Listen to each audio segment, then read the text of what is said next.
Hey, good afternoon, y'all. It's Ned over My Philippine Dreams, N to the E to the D over at MPD. Coming at you from Dumaguete City, the city of gentle people. It's summertime. It's hot. I know you've heard me complain about the heat in the past, but this year with El Nino, it's pretty excruciating.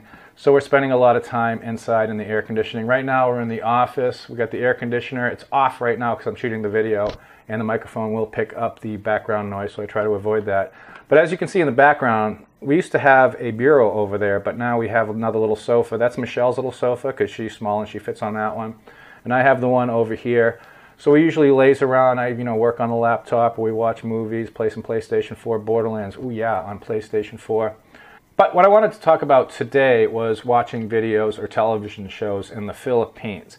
Because due to the unique infrastructure that we have here, sometimes it can be a bit of a challenge. Now there's a few ways. The most pragmatic way, the simplest way, is to actually get a subscription to Sky Cable or one of the providers that provide cable television. It only costs about 500 pesos for the basic plans. That's about $12 US, and you get like 20, 30 channels. But a lot of those channels are going to be local channels, and a lot of religion and a lot of politics. A lot of it's going to be in Tagalog, Filipino, which most of us don't understand. And the rest of it is going to be in standard definition. So if you have a high definition TV, if you have a flat screen LED TV like we do, it's not going to look that good. And if you upgrade to the higher definition, you can get it. It's going to cost a lot more money. And you're also dealing with signal inconsistencies, again, due to the unique infrastructure that we have in the Philippines. Also, a recent development here is Netflix has finally opened up in the Philippines. The downsides is two downsides to that. It's great that they have it. I love Netflix. I miss it so much. Oh, I miss it so much. But in the Philippines, you're dealing with bandwidth issues. So when you're transmitting high definition signals, a lot of times it's going to cut in and out because of the signal inconsistency. It's like the internet here. The download speeds are pretty good, but the upload speeds, the reaching out speeds aren't that great. So that interaction between the cable TV provider and the person that's receiving the signal sometimes isn't that good. And some days it can get really bad. And it's not like it turns fuzzy like with standard definition stuff. It just literally cuts in and out. So it's kind of crazy. The other downside of Netflix here is it relies on your internet connection. And with the inconsistency, especially with upload speeds, you have a problem typically streaming high definition. We got a 16 meg system right now. And it works fairly well. It costs 2,000 pesos a month. It's Sky Broadband. But the problem, again, is the signal cutting in and out. So when you're streaming Netflix, it spends a good amount of time buffering, which can be kind of annoying. So what I do is I purchased this BrightView media player about 4 years ago.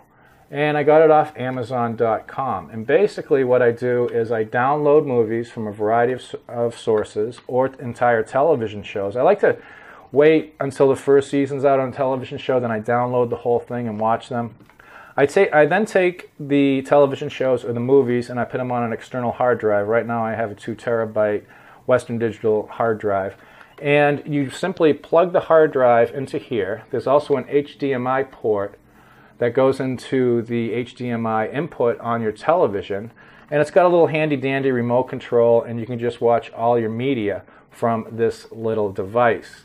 The picture quality is excellent. It's 1080p. This is a simple Chinese one. This isn't even name brand. It's not like Samsung or Asus or anything. This is BrightView. This was straight from China, and I had to wait extra time to get it. It only cost about $30, and it's lasted a very long time, and you can actually put 2 USB inputs into it.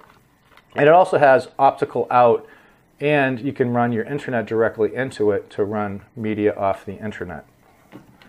So this is what we use, and it works for us.